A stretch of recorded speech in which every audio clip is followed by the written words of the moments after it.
I'm Claudia Catania, and you're listening to Playing on Air.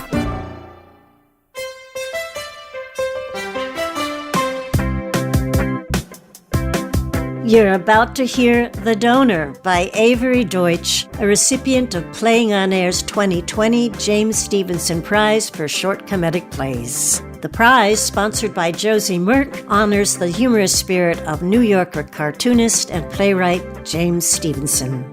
The Donor stars Sakina Jaffrey, featured in Defending Jacob, and Hamish Linklater, featured in TV's Legion. They're directed by Tony nominee Moritz von Stuelpnagel.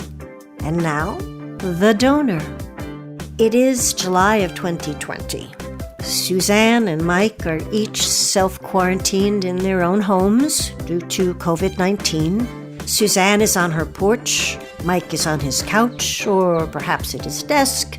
Stanislavski acting and audition self-help books are piled around him. Suzanne places a phone call. Michael? Hi, can you hear me? Hi, it's actually Mike. Oh, Mike, hi. Sorry, I'm just sort of... Why are you whispering? Well, my daughter's inside, and I just don't want her to hear. Oh, are you outside? No, God, no. I mean, yes, but just on the porch. Oh, okay, well, yeah, crazy times, right? Yes, yeah, I mean, who could have imagined? I mean, it's May. Yeah, in a few months to go. At least. Oh, yes, she went into the den. Okay, great, I can talk normal now. So, hi. My friend Maggie told me you were just fabulous in Fiddler. Oh, it was actually Carousel. Oh, yeah, Carousel. Yes. Sorry, I'm not much of a musical person. Oh, Suzanne. You gotta give them a try. I mean, it's the only pure American art form. Yeah, right. I mean, I guess there's also jazz. No. But historically speaking, musicals are really the heart of the whole American experience. Take Oklahoma, which is the first time. Well, no, wait, actually, no. Let's go back to Sickfield's Folly. Sorry, Mike. I don't have much time. Oh, right. Sorry. God, I have a really obsessive personality. This whole quarantining situation has definitely made it worth. I mean, I've probably watched 3 documentaries. For sure, but as I was saying, Maggie told me that you were looking to make a little extra money. Oh, you bet. Not a great time for an actor. Not a great time. Really makes you think. I mean, theater is like a church, you know. I just feel so much more awake to how, I don't know, needed I am. Mark my words. It'll be actors who are going to have to heal this country.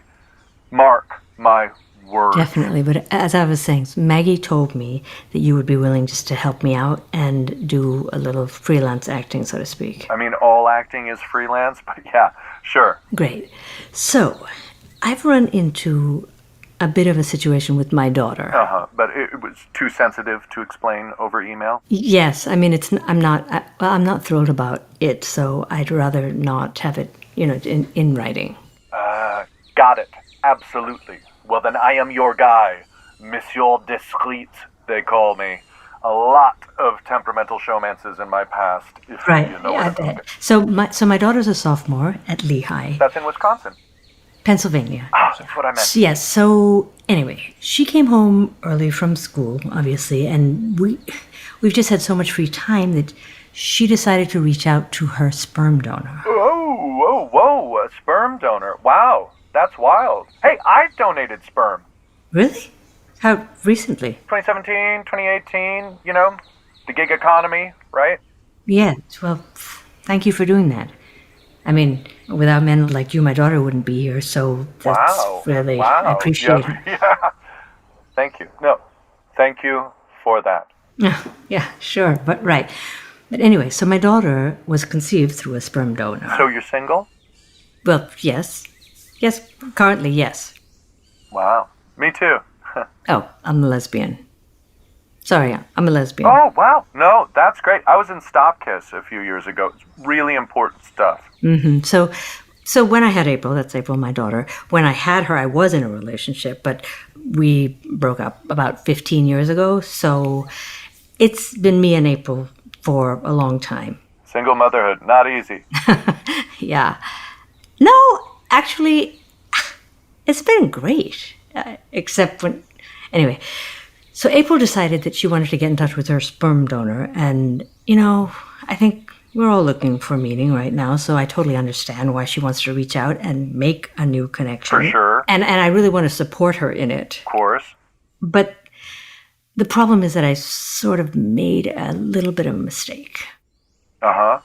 And in the fall, she was having a really hard time. Her boyfriend had just broken up with her, which I was thrilled about because he had performance issues that I knew would be a problem for them long term. Oh, what kind of performance? But she was devastated, as you can imagine, and she was barely going to class.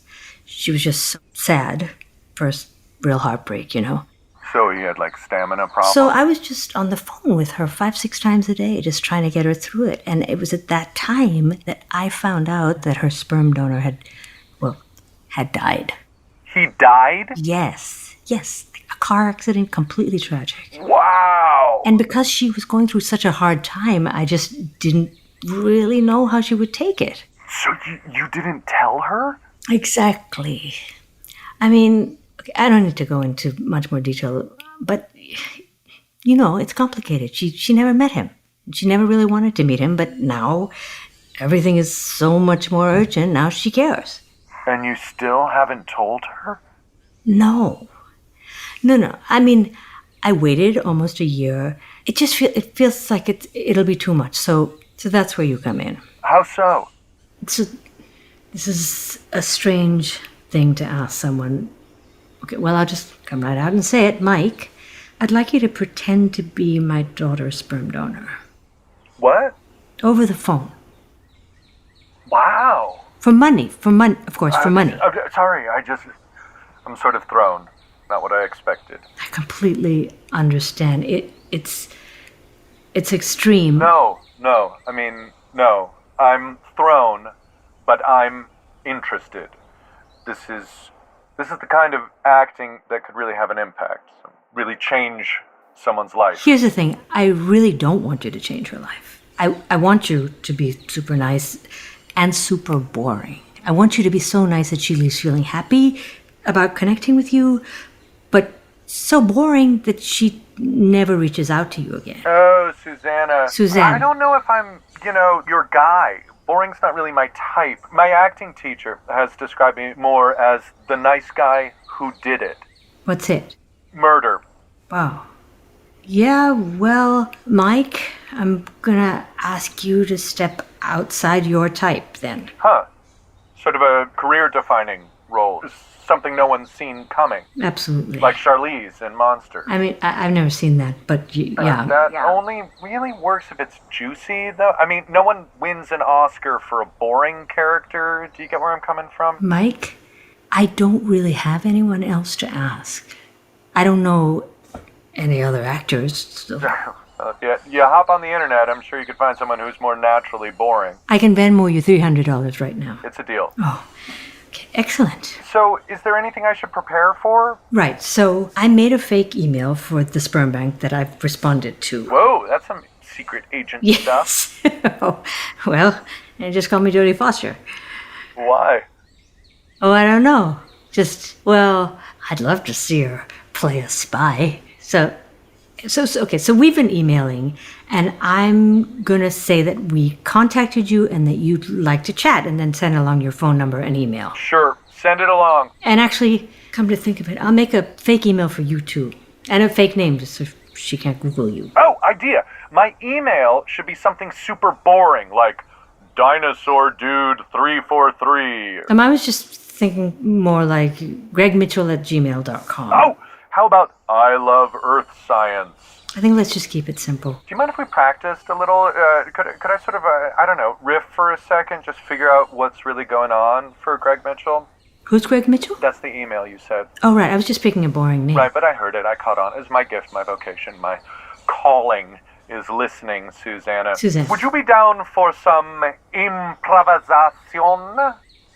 Improvisation? Oh, I don't know. Hey, Susanna, cut the doubt. Cut the fear. You can do this. I just don't really act. It's super easy. I'll be Greg Mitchell. You can be April. Okay, fine, sure. Okay. So before we get started, could you just give me an idea of stuff April would find boring? Oh, I think just if your general energy is just sort of dull, that'll do the trick. Yeah, no, I'd really like some specific things to bring up. Okay, let me think. Take your time. Sure. I mean, the stock market? She really doesn't seem to like talking about that. Okay, noted. Is that enough? No, give me more. Let's dig deeper. Okay. Facebook. She thinks Facebook is boring. Really? Fascinating. Okay, what else? She didn't like The Irishman. What? Yeah, I know. I loved it. Me too. Oh, that's great. Okay, I'm ready. Take it away. Oh, okay. So I have to start? No, that's okay. I'll start. Hello, April. Why are you speaking in a British accent? I don't know, just to throw her off the scent. I think you should just speak in an American accent. Okay, sorry, just trying to be creative. The sperm bank was in New York, so... Oh, right, got it. Awesome. Hello, April. I think just no accent. Mid-Atlantic, received. Great. Hello, April. Hi there. Hi, how are you? I'm good. Thanks for chatting with me today. No problem at all. I'm happy to chat. I'm a pretty nice, open guy with good values. Oh, great. So what do you do? Me? I'm the CFO of Facebook. No, Mike. Don't say that. Oh, no? No, I mean, she could look that up. Just be an accountant. Okay, sure, got it. I'm an accountant. I like numbers and math. Do you like math? Sure. Great. Let me tell you, grades matter. Don't ever forget that. Okay. Now tell me more about you. Okay, well, I'm a sophomore at Lehigh, and I'm majoring in anthropology. Sounds great. Do you have a Netflix account? Yeah? Awesome. I love Netflix. Such a great service. Yes? You know what my favorite movie is Mike, on Netflix? you don't have to bring up The Irishman. You told me to... No, I just meant you asked me what you would find boring. I didn't mean you don't have to just keep on bringing up random topics. Listen, I'm stretching myself past my limits. I'm stepping into new, frightening waters with this character, so you have to give me a chance to find my footing. Sure, I'm sorry. I didn't mean to disrupt your process. No, it's fine. I understand this is important to you. Yes, it is. Shake it out. Okay, let's try again. What are your hobbies? I play volleyball. Wow, cool. I'm happy to hear you've prioritized a healthy and active lifestyle. Thanks. Sports are great, not that I watch them. I'm pretty much glued to the stock market. I have a question. Why did you decide to donate sperm? What? Wait, pause. Did you just come up with that right now? Yes. Wow, they just popped into my brain. Improv! Yes! That's so fun! You're a natural. I'm very impressed. Really? Yeah, absolutely. Thanks. Wow, yeah. Who knew? Well, I shouldn't bring up the gig economy. No, probably not, no. Okay, great. Okay, just give me a second. As an accountant, April, I work with a lot of different people with taxes and you know what? That's not good. Okay, one sec. My sister, my baby sister, she just dates really, really not good guys.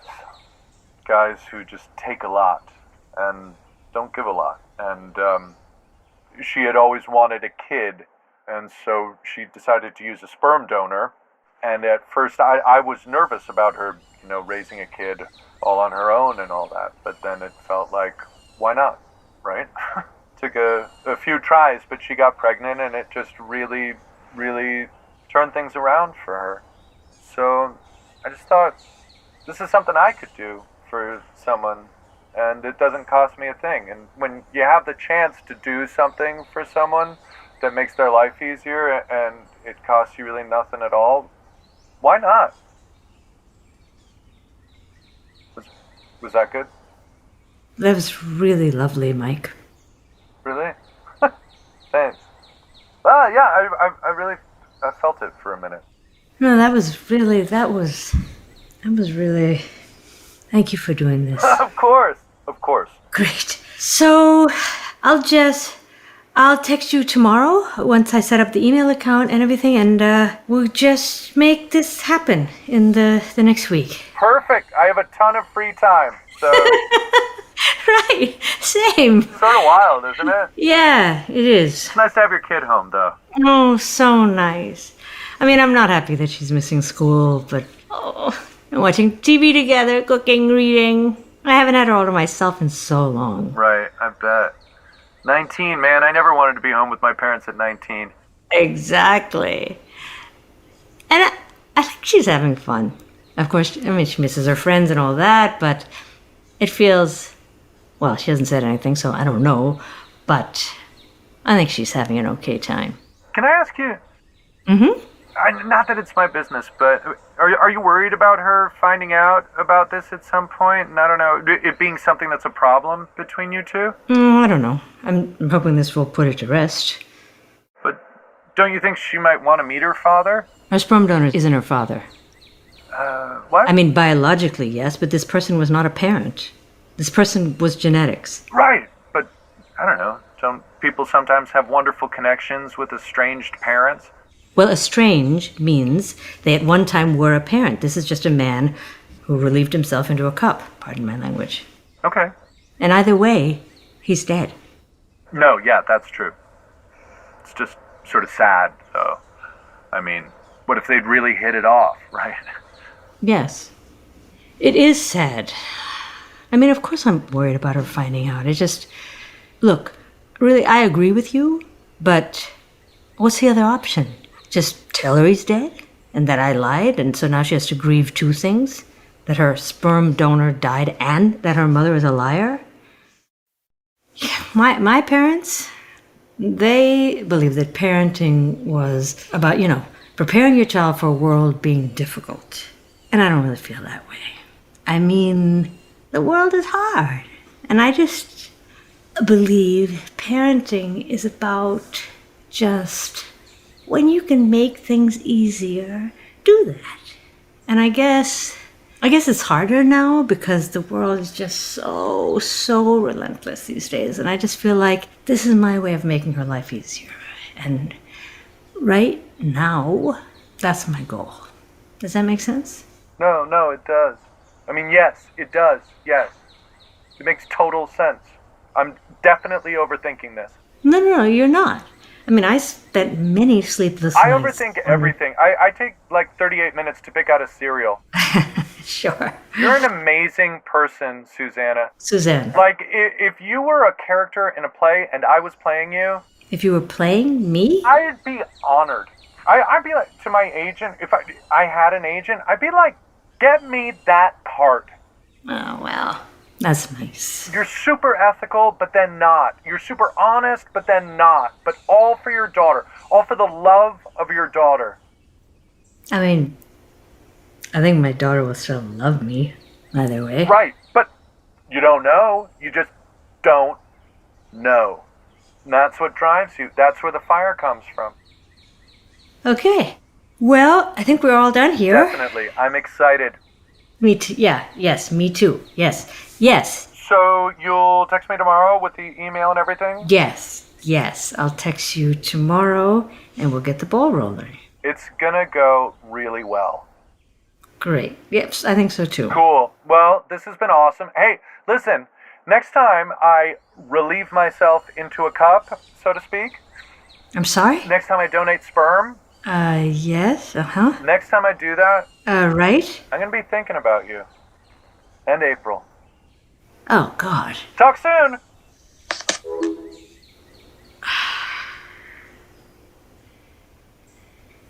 April! Honey? Yeah, I need to talk to you about something. Yeah, sit down, sweetie.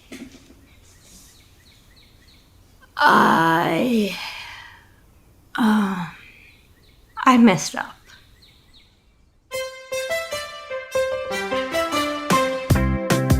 You just heard The Donor by Avery Deutsch. It was directed by Moritz von Stuelpnagel and featured Sakina Jaffrey as Suzanne and Hamish Linklater as Mike. Playing on Air would like to thank Josie Merck for her generous sponsorship of the James Stevenson Prize. I'm Avery Deutsch. I'm the playwright.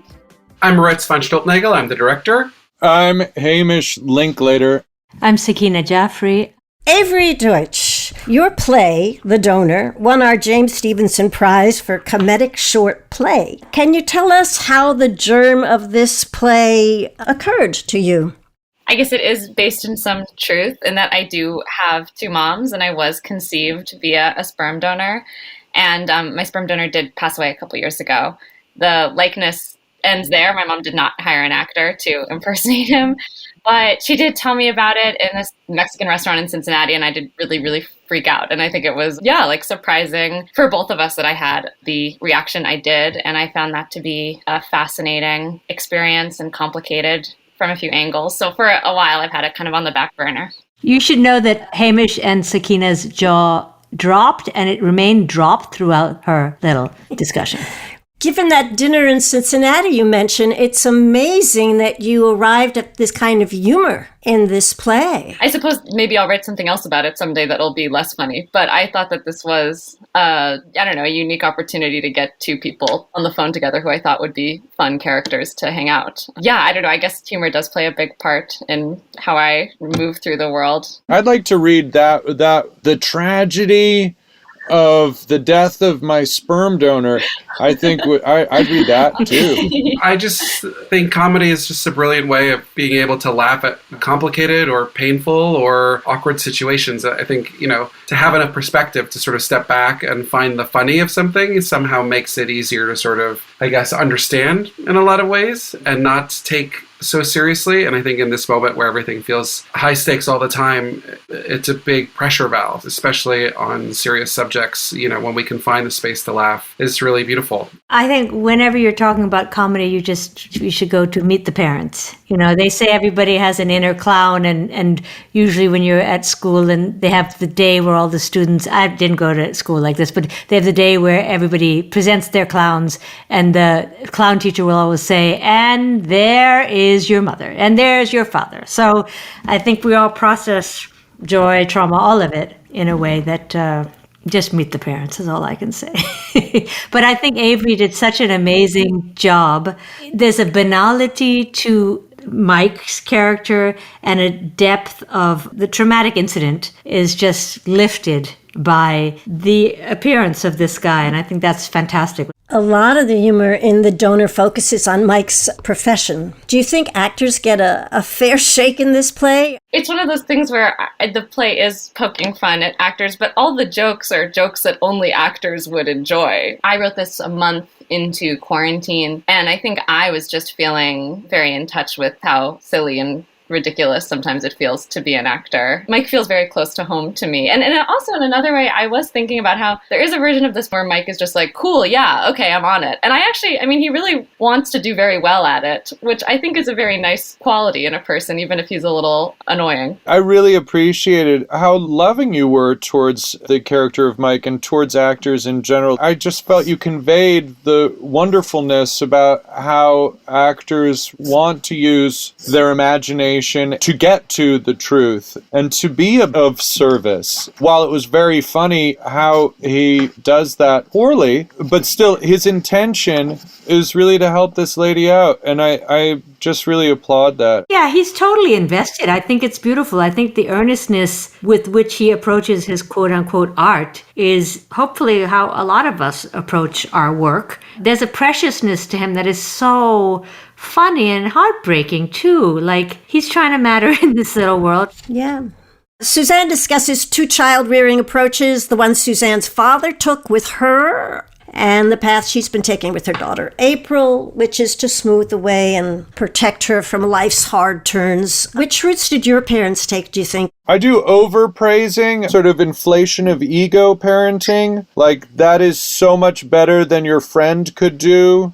Sort of parenting. That is the greatest eloquence I've ever heard from a 9-month-old kind of parenting. My mother took a different approach. I never felt special. and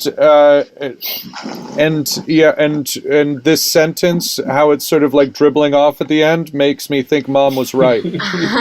I didn't come from the very praising household. I think for my parenting, they had to tell me the truth. Everything would be fine as long as they told me the truth on all fronts. Everything could be dealt with as long as we were dealing with each other honestly, and they'd have a lot more leeway if they were honest. So that's when they're slightly older. I think because I didn't come up, Hamish probably too didn't come up with a lot of compliments.